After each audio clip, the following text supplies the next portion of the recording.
Hey class, for our final video presentation on GPA and PSML concepts, I've chosen incrementalism, accountability, or transparency. And for management leadership, I've chose value-based leadership and authentic leadership. Now, incrementalism, there's two ways we can look at this theory and apply it. One of them is real popular outside of public administration as far as maintaining strong ethical awareness with all of our actions so we don't solely erode our own ethical and moral compass. And we can apply that in our studies and anything else that we do by maintaining awareness of what we're doing and keeping our core values. But if we want to look at it more for a general public administration application, we're looking at public policy specifically and applying changes or improvements of a specific policy in small increments rather than taking huge steps to change a policy. So many times we see public policy as, oh, it's not working, let's just throw it all away and start over again, where we don't even have a chance to analyze the policy and see what's working and what's not. So it really doesn't give enough background for us to make proper decisions on what parts of the policy we should keep and what parts we should adjust or remove. So by taking an incremental approach, we can have more effective policy making.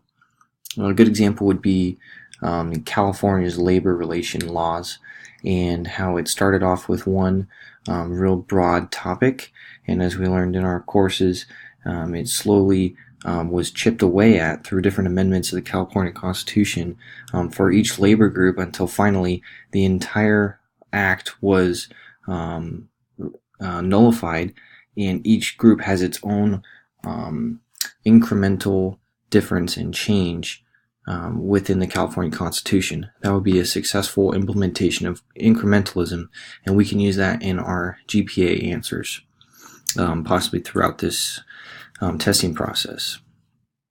A good video for the ethical portion would be the YouTube link at the bottom. I also went back through 545 labor negotiation to get more information on the California Constitution. The next component is accountability or transparency, and a lot of this has to do with finances, numbers, and really how the accountability in public administration. We could talk about the dichotomy again, and how because it was set up with checks and balances based on the Constitution and the first three articles that established checks and balances, that we have to report to the taxpayers and the public. We can't just use funds however we'd like. We have to be held accountable, and we have to be transparent with all of our transactions. So how we're funded, where the money goes, how it's accounted for. I looked back into our course on public finance and how the audits and basically the budget process as a whole is a constant process that's a cycle. Just audits alone are a great example of how accountability and transparency can be used in any other GPA type question. We can see it applied also in the advent of Transparent California, where all government employees' salaries are posted, and their full compensation is very transparent. A lot of this came about, as we remember, from poor examples of ethical leadership, and such as like the City of Bell manager Russo, who was quite literally embezzling hundreds and hundreds of thousands of dollars from that small city of Bell, and was literally receiving a annual income of over $800,000 to be a city manager for that small city. So after that, and along with other situations that we've come across in just public administration, we have these new things such as Transparent California to help reinstill trust in the public. And it's our job as public administrators to maintain that trust by becoming accountable leaders. So one of the areas I got a lot of information, the World Bank had a nice PDF or an article on accountability within public finance. So there's a link at the bottom. I also went back through our courses with public finance and budgeting and reviewed some of the projects that we did, such as the City of Bell with Russo. And we could apply that with our general public administration questions in order to kind of link our duties to the public. Now for our first management leadership component, I used value-based leadership. This one really hits home for me because I believe that this is kind of how I like to lead. And I think that really the ability to lead based on our own principles and not allowing those principles or core values to be swayed by other situations is what makes us a good ethical leader. A great example is JFK. During his speech, he uses his podium basically to explain how there's a separation of church and state.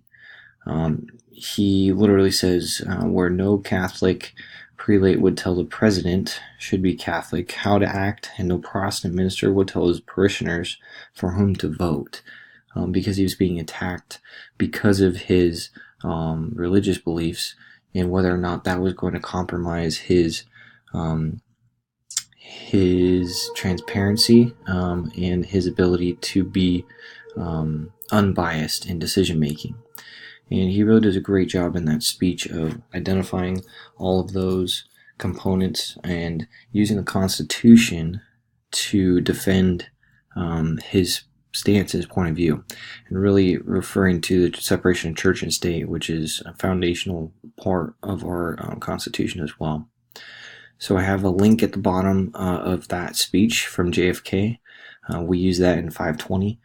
And I also have a link to a good article on value-based leadership from Kellogg Northwestern University. And that one you could go on for a long time with it. We can apply that to pretty much any type of management and leadership question that we might get. Now my last one is authentic leadership. And really this would just identify you as a person and how you lead.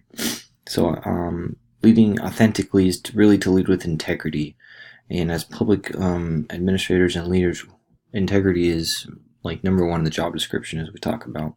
So using these components of integrity, honesty, transparency, and all of these questions and responses gives us the ability to tie in multiple courses that we've been through. And we could talk about our Christian worldview as well here, and really leading by example. The city on the hill is another concept that we briefly discussed throughout that course on ethics. And this stuff is really just the foundation of our moral character, who you are when no one else is around. I used our textbook, Leading with Authenticity in Times of Transition. It was by Bunker and Wakefield, if we can look back that far. And one of the quotes I chose was, "Authenticity in a leader generates trust from others. And from a position of trust, a leader can more effectively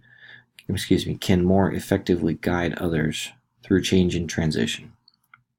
So if you are authentic with your people, if you stick with your core values, if you are not swayed and you have solid value-based leadership like we just talked about, your employees, your team are going to want to follow you that much more. It makes transitions easier. It makes changes easier, especially if we're using concepts like incrementalism to affect great changes over small periods, over longer periods of time in bite-sized chunks, we could say. And by leading by example, such as authentic leadership, allows for those changes to be more effective. And even though you're going to meet resistance no matter what, it's going to be a lot less if you're leading by example. So I chose our textbook, like I mentioned at the bottom there. And there's 3 things that they identify with authentic leadership. And it's first, you analyze yourself, you understand that change isn't easy, and then finally you improve your ability to learn new things. And that would be learning your people, learning the situation, and being able to apply all these other components that we've been talking about to those specific situations. So in conclusion, we're going to want to focus on leading by example for a lot of these management and leadership questions. For a lot of our general public administration questions, we should probably focus on maintaining accountability and transparency, as not only is it a hot topic in our current climate, but also it's a foundational, one of the 6 pillars and a foundation all the way down to the Constitution. And finally, when we're doing all that, we should be making small changes in order to achieve the best results. So incrementalism would be a solid theory to fall back on if we're faced with a GPA problem, or even management leadership. We could use the same theory. So good luck on your exams, everyone, and I look forward to watching your videos as well. Thank you.